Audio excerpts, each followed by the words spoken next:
Hey, what's going on, everybody? Welcome back to another episode of the MindShare Podcast. This show is sponsored by Kits Keep in Touch Systems, a two-time international award-winning marketing suite for sales professionals. REM Real Estate Magazine, Canada's premier monthly magazine for real estate professionals.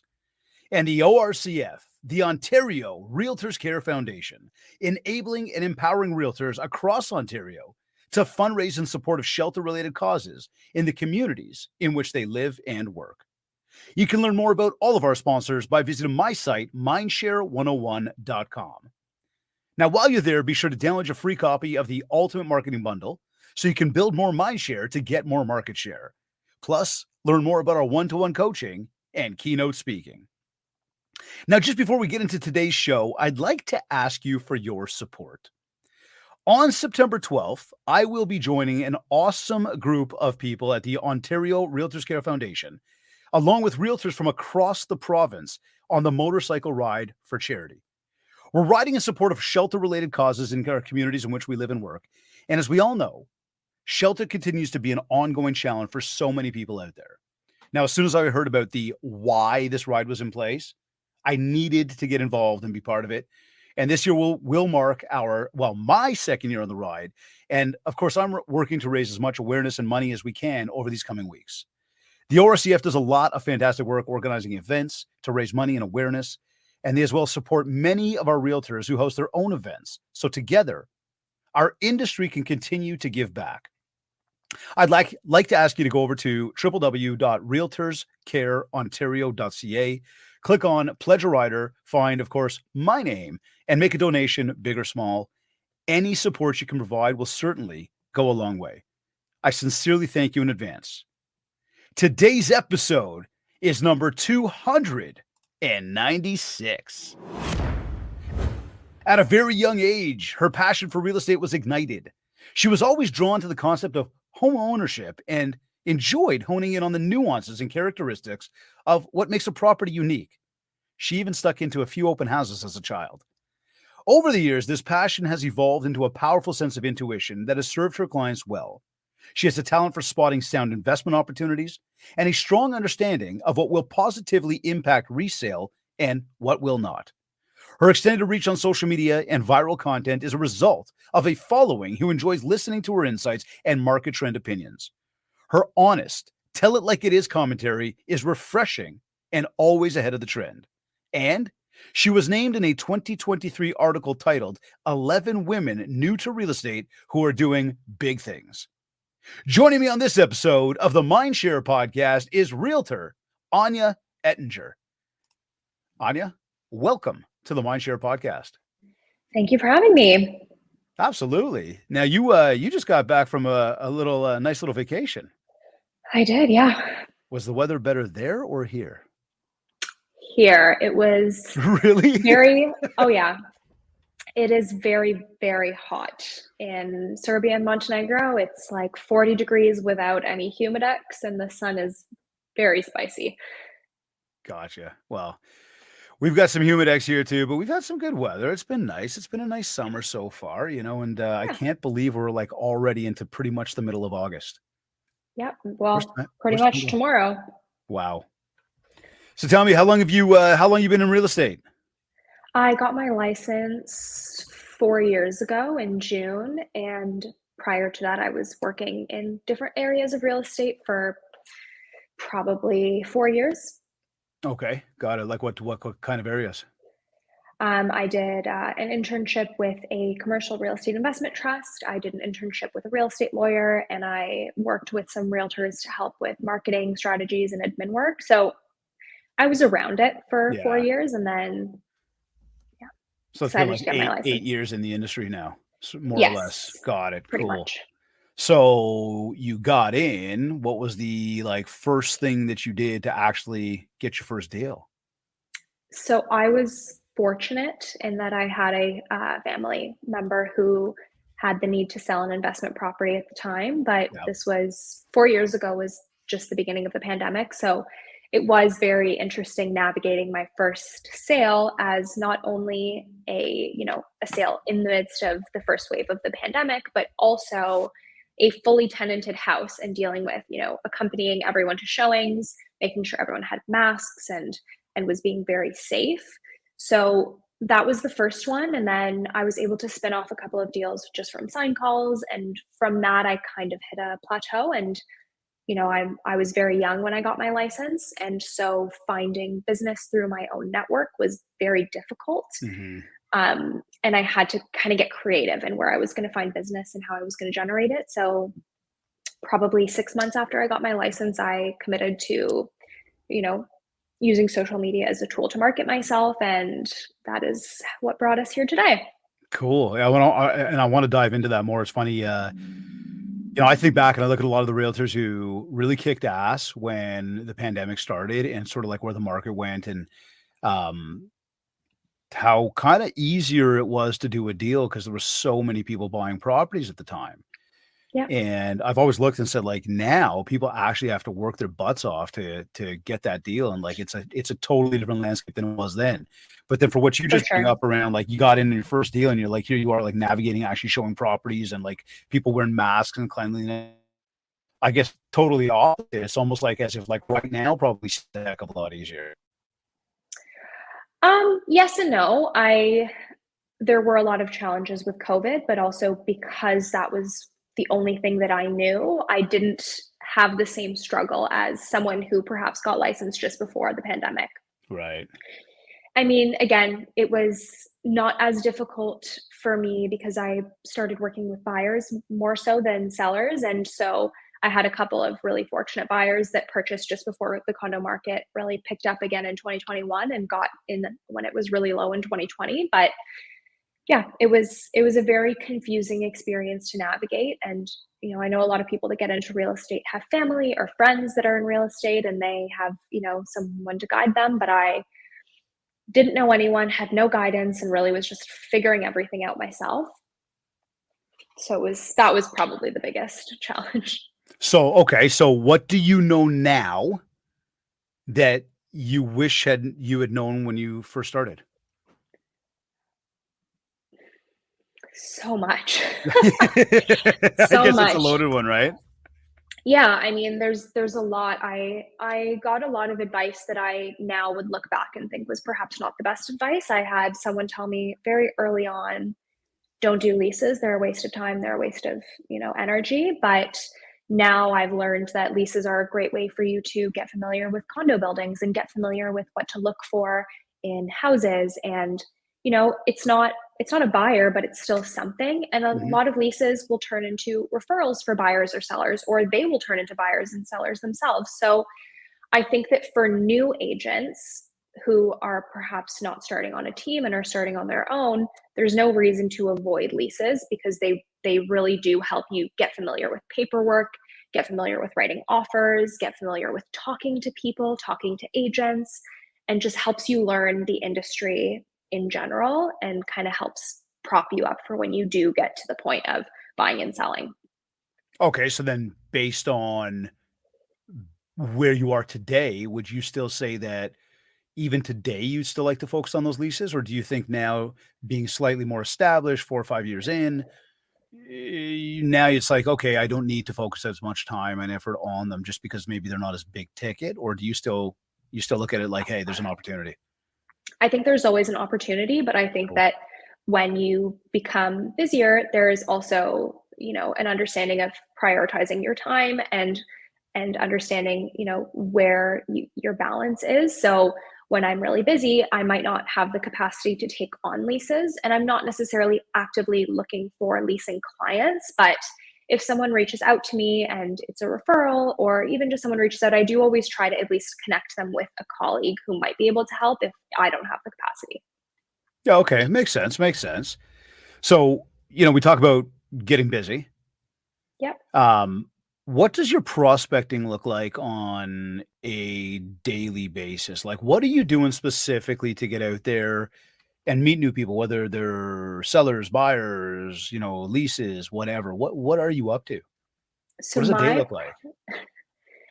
well, if we were talking like when I was really peak Okay. prospecting, a Yeah. day looked like I was just all over social media. And my prospecting system is very different than I think the average agents, because my prospects often come to me either warm or hot. Like they've seen me, they have listened to what I have to say, they are comfortable with my personality, and they come to me and they're like, I want to work with you. This is what I want. This is my timeline.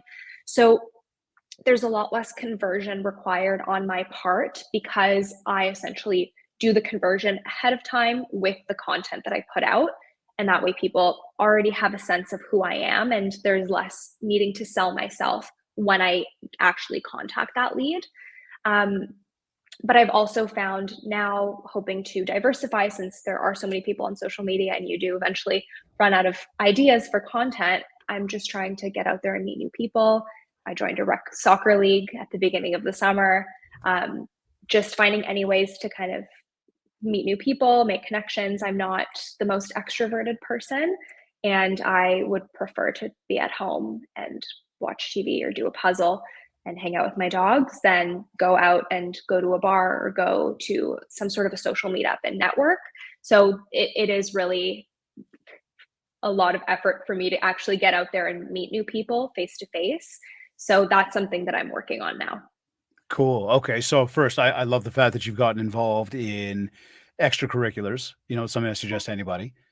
Always get out there. It just puts you in a place where you feel comfortable. You're in your element of just having fun, and it just opens up the opportunity to connect with others. But I want to go backwards for a moment, because you said something there, and I'd love to clarify what it means. Now, we can all have our own interpretations of it.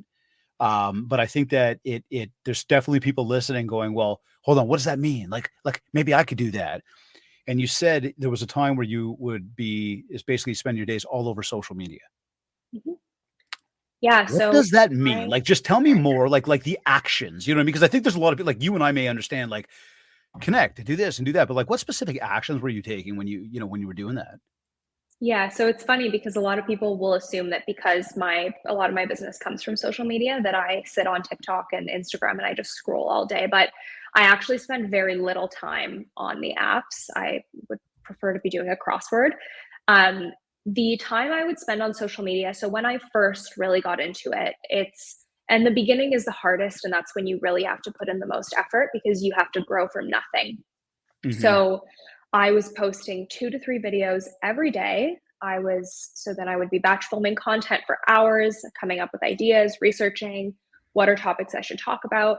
But that's not where it ends. You can't just post and forget about it. You need to be actively running and managing your comments. So seeing a comment and replying, engaging in a conversation. It's not just as simple as posting and forgetting about it.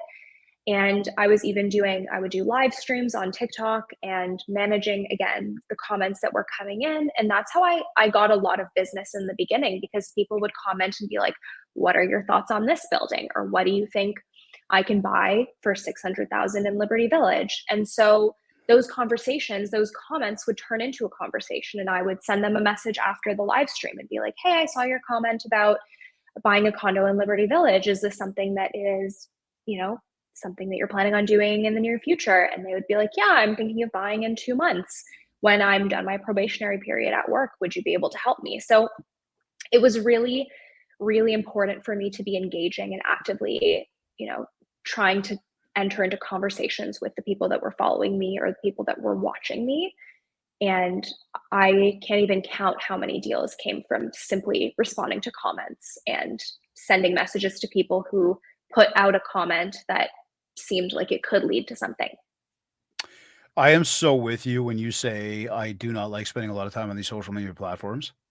I as well, we have a lot of content that goes out on a regular basis, and I am incredibly structured with my days as to when I actually tap into social and when I don't. Mhm. Just to keep it under control, because otherwise you can be on it all day and God knows, yeah, just sit there and scroll. Yeah. Realistically speaking, though, to be more strategic about it, it's what time of the day do we go in there? How much time do we spend? And what actions do we take? Yeah. And I too have found that when you do engage with the audience that's there, have those conversations, respond to those comments, even do some DMs with people. You start to get into there can be some pretty wacky conversations, but like you could also start to get into like some good constructive conversations, right? Yep. So action step then would be when we say, it's been a lot of time on social. A big action step to that would be one, there was posting content, and I want to get into the breakdown of all that in a moment here. Of Mhm. posting the content. The other was actually spending time, not just stalking and scrolling other people, but actually going into like your DMs and your comments and going, okay, who can I reply to? Yeah, for Yeah. sure. Okay, cool. Now, outside of social media and video, are there any other marketing channels that you really leverage to get out there and build the mind share? Um, Not a whole lot. Okay. I mean, outside of my own sphere at this point, now I'm 4 years in, I do have a lot of clients that I am actively engaging with and following up with, and I try to make a point of seeing everyone at least once a year in person who I've worked with in the past and just keeping in touch, checking in, making sure that they know that I'm always around if they need anything, if they have questions, if they have friends that need help. So there is still a good portion of it that comes from tapping into the sphere and also trying to get repeat and referrals.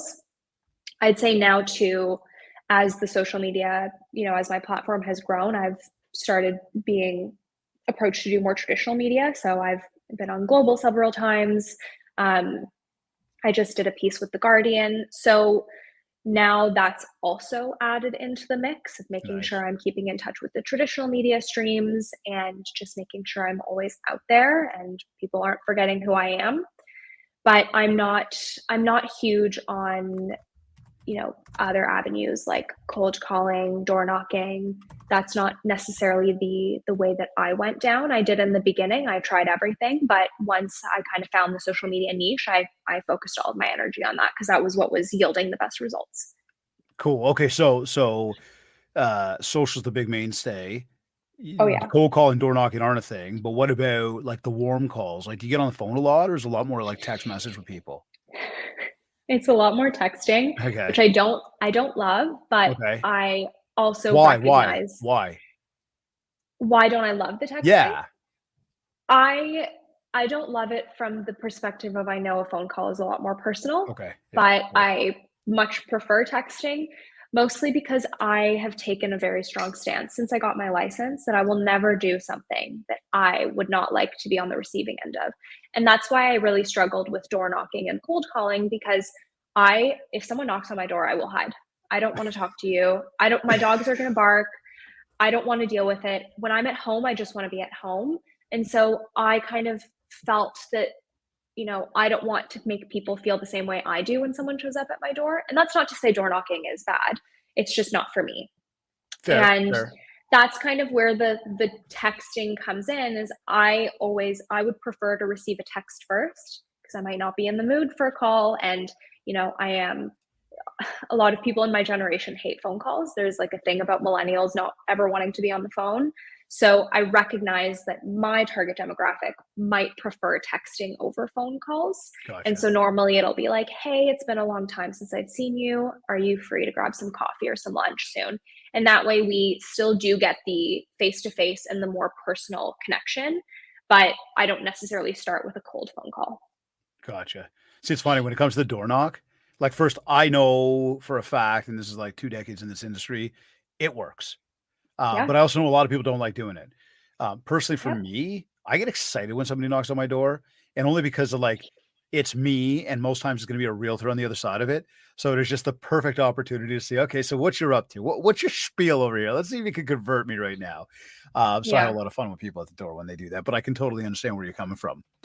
So, Well, so yeah, it yeah, definitely came. I mean, I've got 2 dogs and they bark at the door, for and sure. once someone rings my doorbell, it's chaos for at least 5 minutes, and so I don't like it. And my neighborhood, I get very few realtors. It's primarily canvassers, and Uh, I yeah, can't. totally, totally. Fair enough. Fair enough. So texting is a thing. Yep. Social's a thing.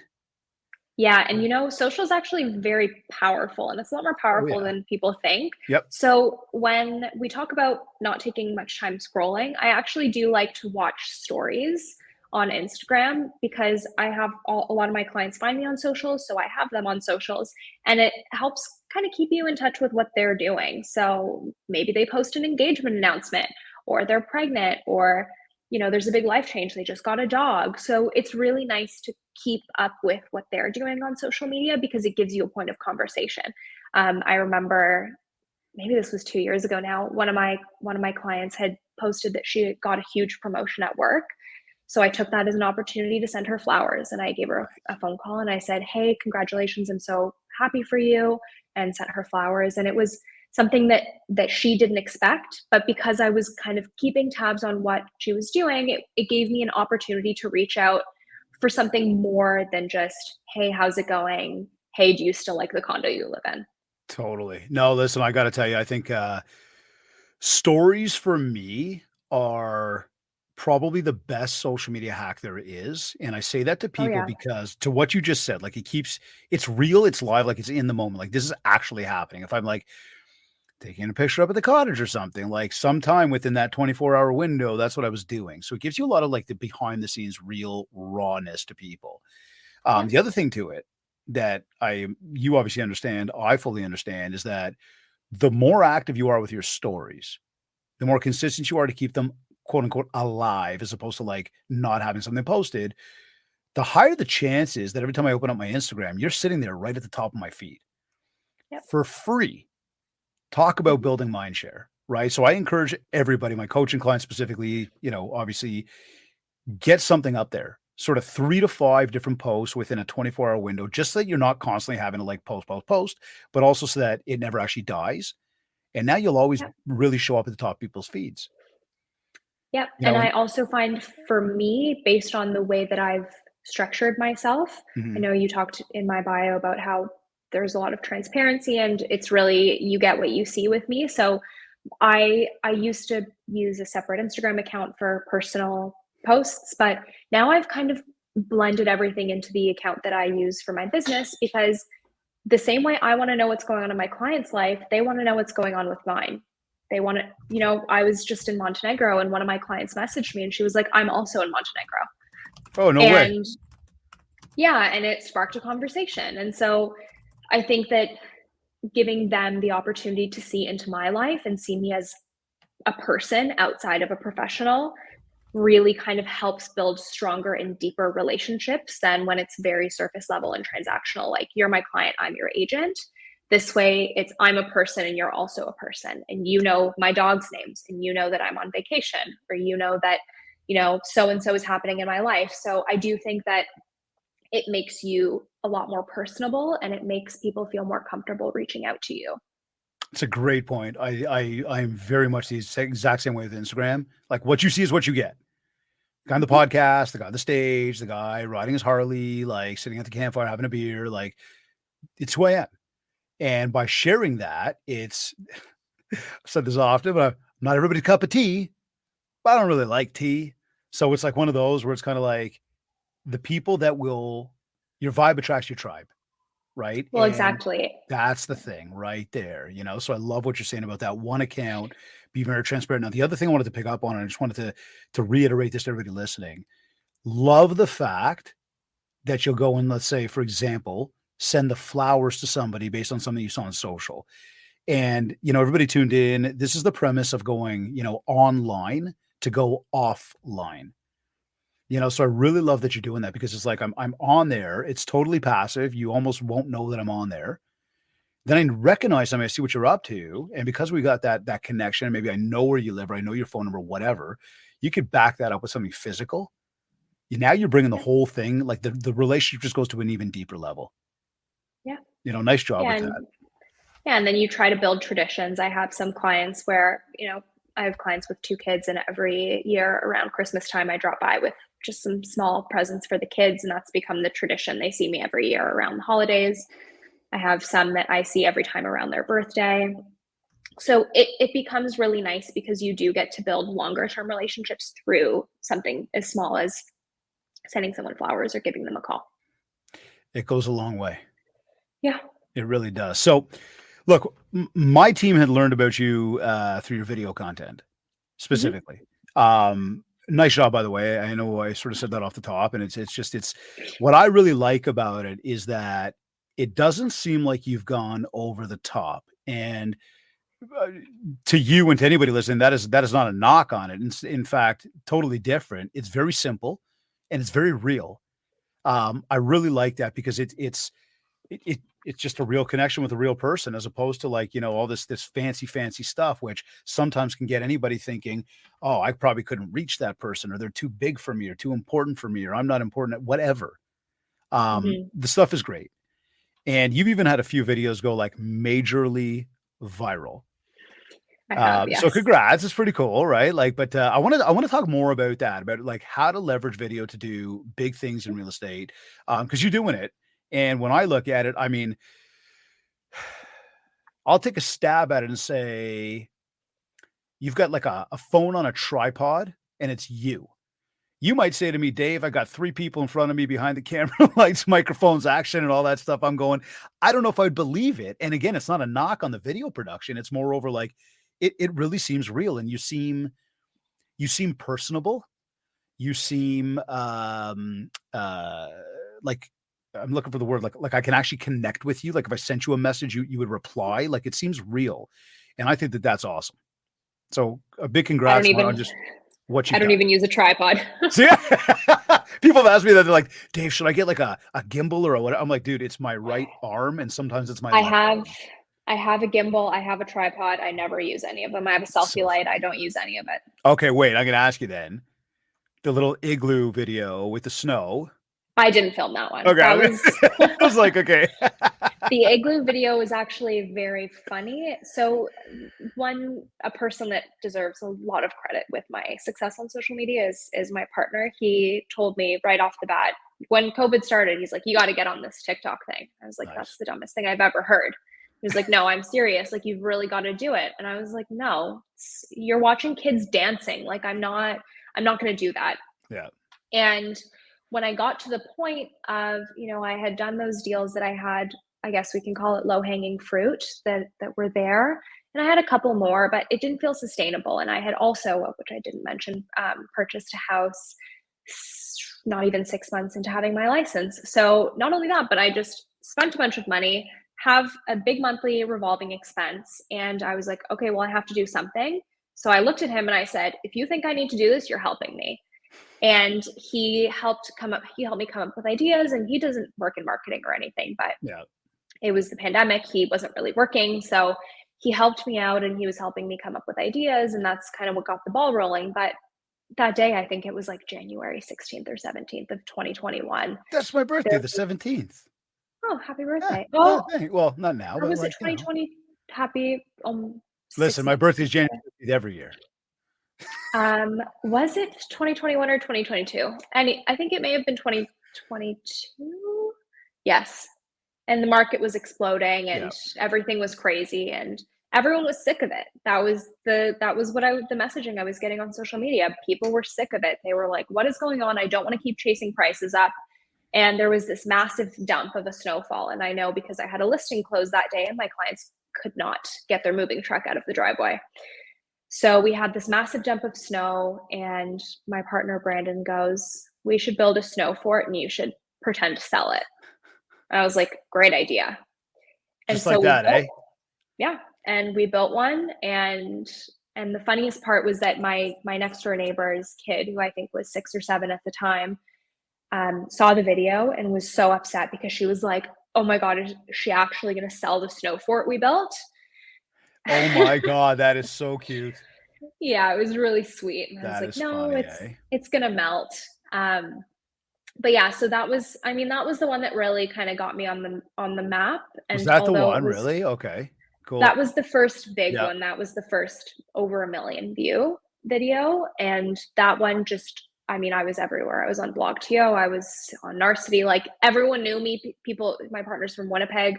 I was on the Winnipeg version of Six Buzz.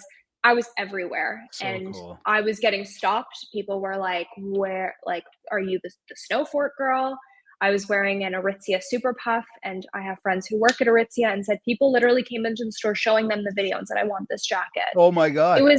It was everywhere. That is and so that cool. that was the first one. So that I think pushed me to like maybe 10,000 followers. But yeah, that was the first. Okay, And yeah, so how many videos, I think you said this before, but just how many videos are you posting a day, a week? now not very many, and Okay, I don't like it, and I'm working on it. okay. But I had a bit of a, I guess, creative slump, and I was having a hard time coming up with content.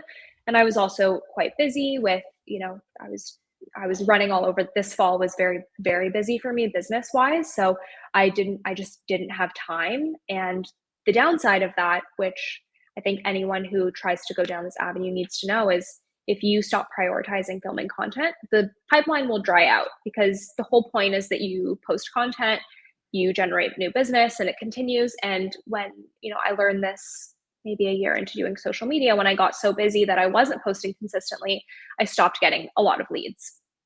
So it is something I'm working on. But I would say realistically, 3 to 5 times a week is where I'm hoping to land once I'm kind of back into it. The first year and year and a half, I was posting at least 2 videos a day. Mhm. And the following 2 years would be usually 1 video a day. I'd aim for 5 to 7 a week. Okay, so let's talk for a second here about how you come up with the content for your videos. And I heard what you just said clearly.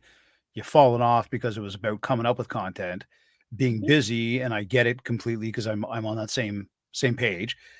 Being busy takes the mind away almost from the creativity. But I guess when we take the busyness out of the way for a moment and just go, how do you come up with content for your videos? Where do you get ideas from? What is it? Is this like the late night, like you're closing your eyes in bed and also like bang, or like you're in the shower and you got nowhere to write it down, or like somebody, your partner says something? Is it a mix of everything? Like, because I think there's a lot of people there that are going, I don't know what to talk about. I don't know what to say. Like I don't know how many people would have thought of, let's go sell, A a pile of snowboard. snow. You know what I'm saying? Like, so like, where's Yeah. it coming from outside of the fact that your partner gave you that particular idea? Um, I would say in the last probably 2 years, the bulk of the content is coming from a combination of things I am seeing or hearing, whether it's from clients or colleagues or people I'm talking to, seeing things on MLS, watching trends. So that's one aspect of it. And the other aspect is following the news and following what the general public is talking about. What Smart. are the pain points that we are seeing in the market? And that's, I think, why myself and also a lot of people that I've spoken to are struggling with content now, because when the market was crazy, there was lots to talk about and there were lots of hot topics. Everyone wanted to know how to buy a house. Everyone wanted to know. So at the beginning, it was all tips. What's the minimum down payment? What is a mortgage? Like very, very basic stuff. Whereas now I found the social media needs and what people are really looking for are more dynamic stories. What problem happened? How was it solved? How did this problem happen? And so that is really where I'm seeing The people. fireplace. The fireplace. See, I That was was watching. I a was good one. watching. I was That was watching. a good one. But you know what though? What I liked about that actually reminded me very much about my videos, like especially when I first started. And as you go through this evolution of creating, you start to find like what are the messages I want to share and what kind of stories do I want to tell and what did work, what didn't work, and you think something was good, and then you do it a bunch of times. You're like, okay, I got to switch this. But one of the things I would do often, and I think I still do sometimes, but is tell stories about actual real interactions. Yep. And like I remember having one that it was like one day it was like, this is what she said. And it was one of those like, that's what she said kind of things. But like I played it and it was a real story with somebody. And it was almost like you had this thing at the end where you're like, oh my God, like I can't believe that. Right. But then you give an action step of like what to do in that situation. And like those stories were wicked. They just really resonate. And I think they take our audience, whoever your audience is, they take the audience, and they almost put them in the shoes there for a moment. They go, oh yeah, okay, I get it. Or that's a great idea. And I think that's why those are so much more successful Totally. nowadays than just your regular how-to video. But it is really important, if you are using video for your business, that you're following up with what is working and what's not. And over the years, we went from, on TikTok, there would be those like trends where you would follow lip sync to a sound. And then it evolved to telling stories or long form. So it's, for me, it's always tracking what is performing well and what is engaging the audience. And if I were to post a video now and be like, what's the minimum down payment? No one would care because everyone knows already. Because real estate was the hot topic 2 years ago. Everyone learned all of the basic how-tos. Now they want to know, where are people struggling? Why are they struggling? And how are we fixing it? So how much time, once you kind of find what you want to do, like how much time does it take to figure out what you want to talk about? So you've sort of come up with like a content idea, and now it's about wrapping that into technically a video, a message. Does that just happen for you off like once somebody hits record, or like, yeah, you're like me. Okay. I'm terrible with written word. I can't write. I can't copyright. I hate writing MLS listing descriptions. Worst possible thing I could do. I'm great at talking. I've always been great at talking. Everyone that's known me since I was a kid says I never shut up. And so for me, once I have a topic, it's very easy for me to turn it into something engaging when I'm talking. And obviously there's a little bit of editing that goes into it, but I would say for the most part, I'm a one take and done. I don't want to spend any more time on it. I don't want to overthink it. Fair. Because that then changes it from the, low production quality, low, this is literally like I got into my car. This is what I was thinking. I hit record and now I'm done. That's like right there, just like that. Boom. Yeah. Right. And my favorite place to film now is in my car. It's quiet. It's quiet. There's usually good sunlight. I can lean my elbow on my steering wheel so my arm doesn't get tired. And it's where I can just take a couple minutes because, when I'm at home, there are dogs, they're barking. The lighting is inconsistent. If I'm at the office, there's not a great place for sound. So the car is just so great. And it's where a lot of people think. You're in your car, you're thinking about stuff. And maybe I left a showing and I needed to tell a story about something that just happened. So that's really where the car comes in. And you're also in like a private moment too. So it's like you can almost just express. Yeah. And it's also, in reality, where realtors spend the majority of their time. Sure. So from a production perspective then, like walking us through, so you've come up with an idea, maybe it's from like a real-time experience or something that you found that is newsworthy / trendy in terms of what people are looking for. The idea is there. There's not a lot of scripting that goes into it. You just kind of get a sense of what you want to talk about.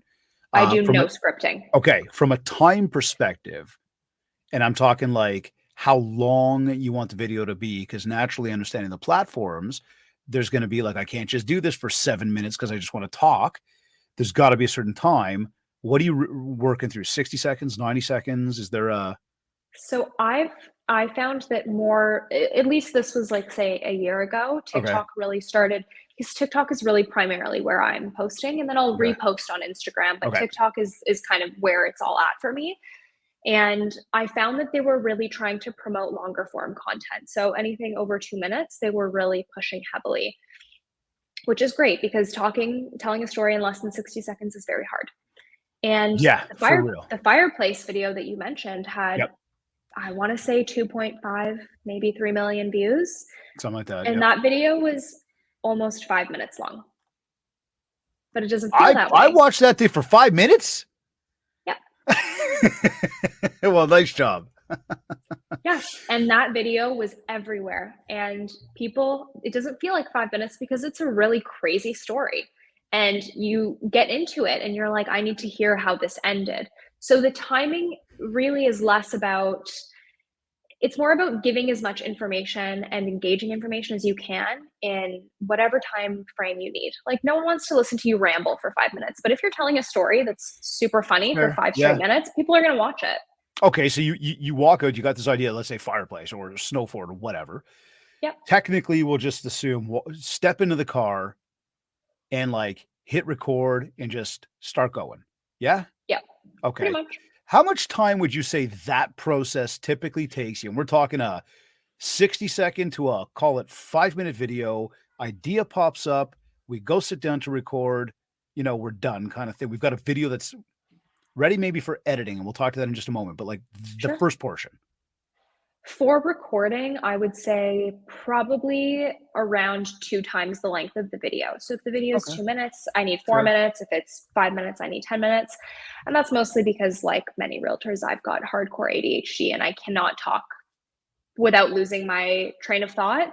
And so I have to stop and start a lot. I'll say a sentence, I stop, regroup, continue, because otherwise I forget what I'm talking about. When you Um, say stop, is it hitting pause? Is it hitting stop? Is it just leaving the video recording? no, I'll clip them. So I'll Okay. essentially like hold the record button and then I Mhm. let go Okay. when I Got need it. a second to think. And then just press it again And and keep going. pretty much. And Cool. yeah, I'd say usually about double the time of the video. Okay. Now let's talk to editing. Okay. First off, is that all you? And then Yes. if yes, do you have all sorts of fancy stuff that you use? It's just a simple app that you use. You talked about being primarily TikTok. Do you record natively in TikTok? I do. And for a while, I started not recording in TikTok, which was a nightmare for me clearing up my camera roll. So I went back to it. And especially now that TikTok has a function where you can save videos before you post them, it's made my life a lot easier. So I will primarily record my videos in TikTok, and TikTok has now integrated CapCut into their software. So I will film and edit in TikTok, and then I will save the video prior to posting so that I can repost it on Instagram. When you do the repost to Instagram, do you remove the watermark from TikTok? Well, that's the thing. If you save it before you post it, then there's no watermark. Because then you just download that particular file. Exactly. And so that's why I've gone back to filming in TikTok, because they've opened up that option. Did you ever hear of oh my God, there's an app. There's an app. I've been sharing it with people. I used it for some time. I will send it to you after. I'm trying to remember what, oh my God, I can't remember what What it was is. the Like, purpose? it just removes the watermark from TikTok. So like Like when you, Snap. They had no, so there's many another of one, but like you those. would take the video, you basically save your video once it was posted, you download it, you then upload it to this other site that would then remove the watermark. And then you can take that file and actually post it up to Instagram. And therefore there's no TikTok logo. I did that and I had some issues Download. just with the quality of the content. Like once you post it and then you go somewhere and then you a third party and you remove the watermark, it often will kind of muddle the quality of Yeah, the I'm with you. video, I'm and with you. it I'm messes with you. with your audio. So what I actually Fair. started doing for a while was I would post them and then I would screen record the video and then I would crop it and then post it. Gotcha. Okay, makes sense. Yeah, no, I'm trying to think of what it was called. I'm gonna find it. But now you talked about the recording is normally about like sort of the production part of it is normally about double the amount of time as it would be for the The actual length. video. What Yes, about so the say editing? 10 minutes. What about the editing part of it? So I don't do a lot of editing. I Oh, really I really only clip the blank space before and after I speak so that it flows seamlessly instead of it being like sentence, pause, sentence, pause. I'll kind of clip everything so it sounds very cohesive. Outside of that, I don't really do much. okay, I fair don't enough. kind of need to. People, I just, I get messages all the time from people who are saying, "Oh, I'll edit your videos for you," and all the videos look the exact same. They've all got this like green and yellow and red text that pops up, and it's very overwhelming, and no one needs that. So I used to find that the TikTok editing platform was very cumbersome because you used mhm, to have to watch the video go through every single time you wanted to make a quick edit, and I imagine that mhm, they fixed that up. But I have, yeah. in terms of videos and like the views and the followers and the likes, blah blah blah, like do you focus in on that when it's coming to any of your stuff? Like obviously, when you got something that's hitting 1 million views and above, it's gonna put a smile on your face. Like, it's cool. Like, it's that the thing hit, even if you're getting hundreds of thousands or even over thousands. I mean, for some people, that'd be, it's great. Um, Yeah. but do you focus on it to drive you in any way, to keep you motivated? Does it matter to you? What if you get, like, no views? Do you just keep going? No views definitely hurts a Obviously, little, you want them, but I but still keep going. right. Um, I think the hardest part when I first started was that I didn't really I when I wasn't getting views, I felt like I was talking to no one. And once I built a platform, I felt like I was talking to someone. and it made filming the videos a lot easier. So it definitely is, it's not ideal if I don't get a lot of views now, but it's not as much the focus because I recognize that views aren't necessarily the driver. Like, the video, the snow fort video had like 2 million views, but no one, reached out to me to buy because of that, because I didn't provide any value. I was funny and I made a very valid point with it, but I didn't give anyone a reason to reach out. So what would be a reason to reach out, Anya? Well, I mean, I, for instance, posted even just the fireplace video. Okay, that one was obviously huge. Like it. But fireplace video, for people who don't know what that is, was talking about how, my clients bought a house and in the inclusions was an electric fireplace. It was listed on the listing. It was in the offer. It was in the agreement that was accepted. And then the sellers took it on. We go to our final buyer visit. It's not there. And I asked the agent and she was like, well, it's not a fixture. I was like, well, it doesn't really matter because it was in the agreement. Yeah. And she was like, okay, well, and it was this whole back and forth. And she told her clients to take it because it wasn't a fixture, but they offered it. And if they wanted to take it, like, we didn't need it. But the whole point was that it was in the listing and it was in the agreement. And those kinds of videos, those stories where, you talk about how you show up for your clients are where people are like, I want to work with this person because I'm like, I'll tell a lot of stories where I literally will, like, I'm ready to scrap on behalf of my clients. I don't like injustice. Like if someone does wrong, like I'm always ready to throw hands. So, when it comes to something like that, I'm always going to be there to stand up for them. And even one more recently that I had a couple of people reach out to me over was where I talked about how I submitted an offer for my clients who were actually my friends from high school. And the agent was being so disrespectful and was telling me to try and push them over what they told me was their absolute ceiling for this property, and was telling me to do all sorts of things and to try and and I was like, no, I'm not. If this is the cap that they've given me, this is the cap. I'm not going to go back to them and say, you should pay more. I obviously will communicate what has been said and say they've asked for so-and-so, but I'm not going to push them. And that shows people that, I think a big fear that a lot of people have with realtors, given the reputation that the industry has gotten, is that they're going to work with someone and the agent is going to push them to spend more money because it means that they make more money. And seeing, situations like that where the realtor stands up for their client and where they actually want them to get something that works for them as opposed to pushing them to buy something that's more expensive really resonates with people. And I've had several people reach out since then and be like, I was working with someone previously or last year or when I bought this, like when I bought my current property, that pushed me to spend more than I was comfortable with. And I really liked what you said and I'd like to work with you. So you've done some great stuff with video. You've kept it simple. You've had some great, topics, the value. I love what we were just talking about there, because I think that's important. We talk about, adding value. I like the fact that you are very transparent with the fact that, like, the snow fort didn't really do much because it didn't really give that. It was funny. It went viral, but it didn't really give that. Whereas when you do tell those stories and you do share real life experiences, people go, oh my God, I can see myself in those shoes. Look at her. She's awesome. So understanding the successes you've had with it and what it's done to help you grow your business, not just a following on social media, but actually monetize, and the fact that you've admitted that you have fallen off the consistency, what for you is going to be the key to getting back to where you were? How are you going to get back on there? And Anya, I ask you that specifically to you because you've been doing it. I also ask you that on behalf of all the people that are sitting there that have tried it and it didn't do much for them, want to get going. What is that thing that's going to get you to go, bang, I'm back, or here's what I'm going to do next? I think I really need to sit down and get like a good clump of ideas going. Okay. And then I can get back into it. It's once you fall off, you just lose the consistency. It becomes part of the routine. Every day I do this and that. Sorry, my computer has now You're still here. Gone off do not disturb. So I'm just going to put it back on.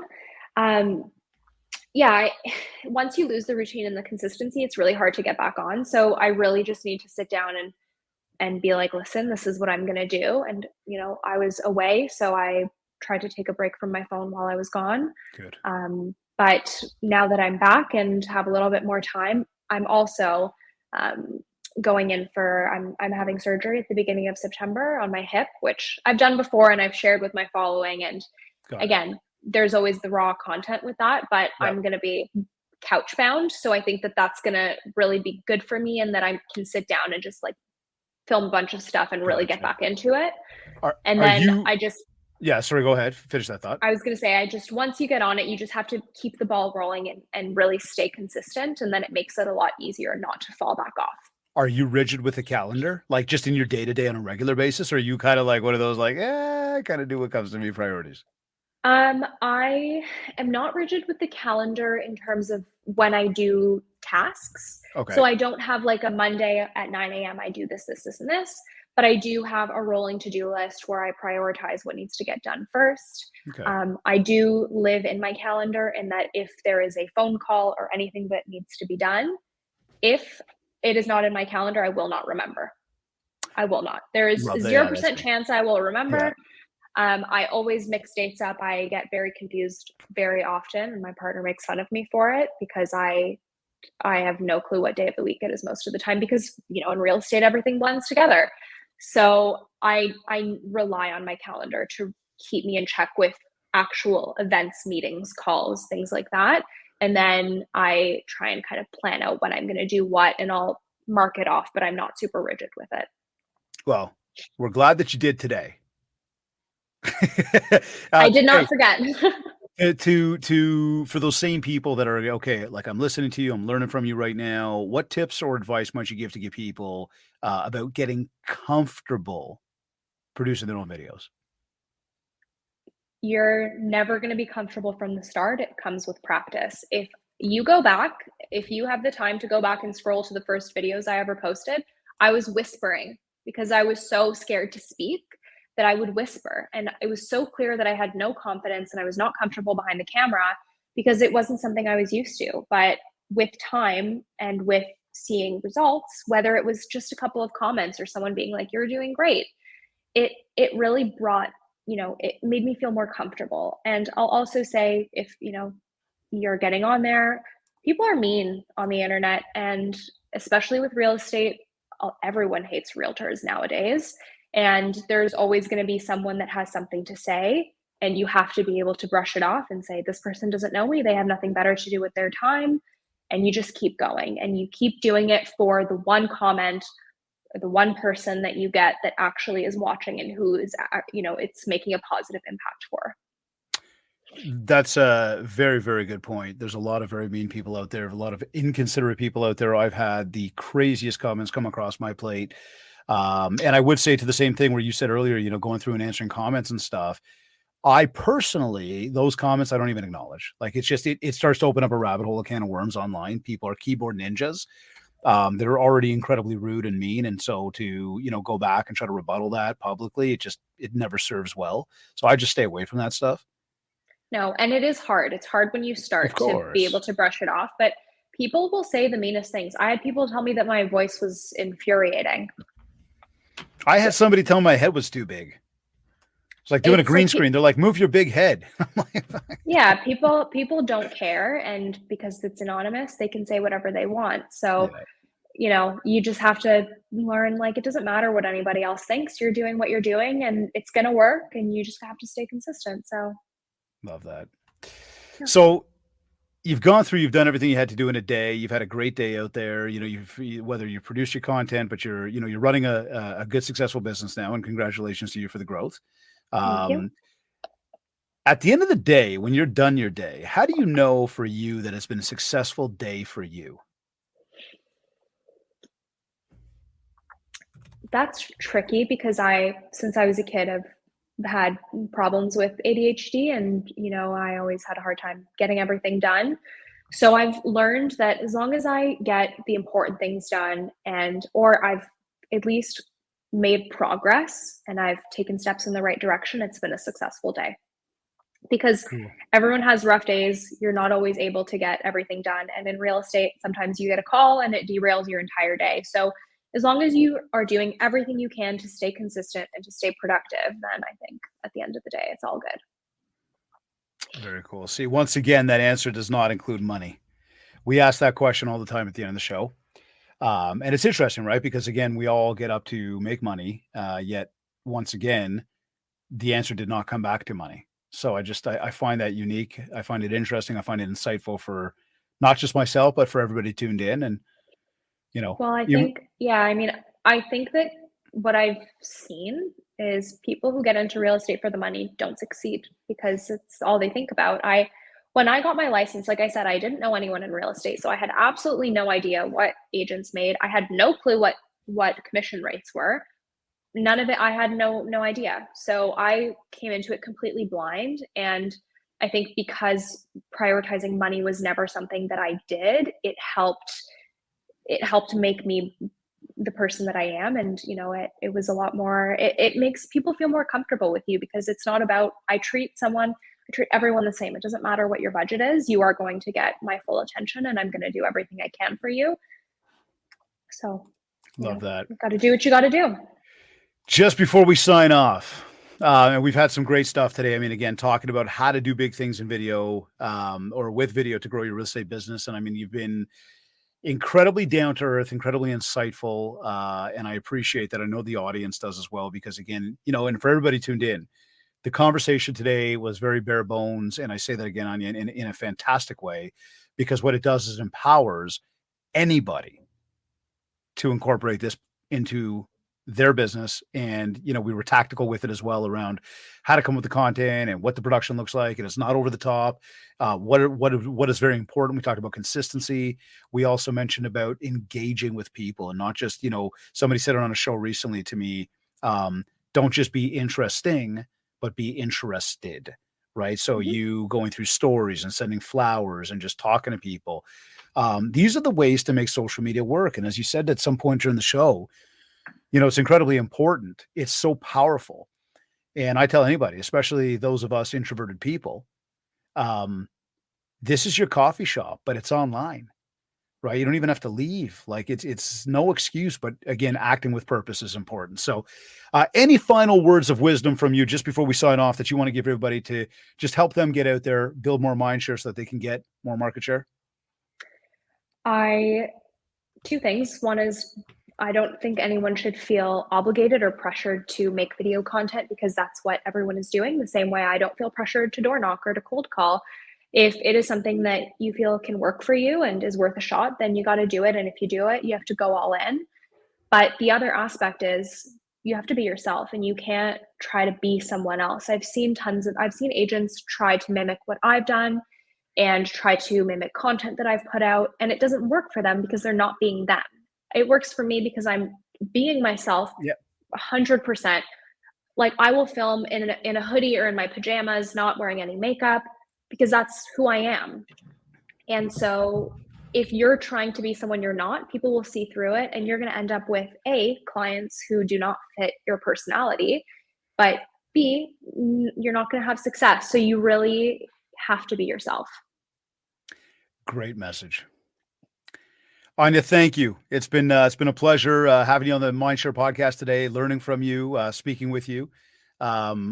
Keep up the awesome work and listen, get back to those videos. Let's go. I'm working on it. All right, cool. Next week. Yeah, I'm going to hold you to that. Please do. Been great having you on the show. Thank you. Thank you. Wow, wicked content today. That was a great guest. I really enjoyed that conversation. As you all know, I love to put out a lot of video content. We've been doing that for a number of years here with MindShare, not just on the podcast, but across all of our different platforms. So I really resonate with what Anya has been saying, keeping it down to earth, keeping it real, and be yourself. Like love that message. Anyhow, you're either listening to this on one of your favorite podcast platforms, or maybe you went to my website, mindshare101.com. While you are there, download your free copy of the Ultimate Marketing Bundle so that you can build more mindshare and earn more market share. For all inquiries, just get in touch with us today. Of course, don't forget to leave a review of this podcast Again, whether you're on an iPhone, you're on an Android, go to ratethispodcast.com/mindshare 101. It would mean a lot to us if you give us a big 5 stars. Let us know how much you love the show, how much you love the guests. Again, ratethispodcast.com/mindshare 101. I also want to remind you, please don't forget to pledge me as a rider for the ORCF's motorcycle ride for charity as we look to raise awareness and money for shelter-related causes. Please go to realtorscareontario.ca and find my name to donate. Again, that's realtorscareontario.ca. Find me, David Greenspan, and any donation, big or small, certainly will go a very long way. Of course, connect with me on TikTok and Facebook at MindShare 101 and on my favorite, Instagram, at David Greenspan 101. A huge thank you and shout out to our sponsors, Kids Keep in Touch Systems, REM Magazine, and ORCF, the Ontario Realtors Care Foundation. This has been another episode of the MindShare Podcast. Thank you for tuning in.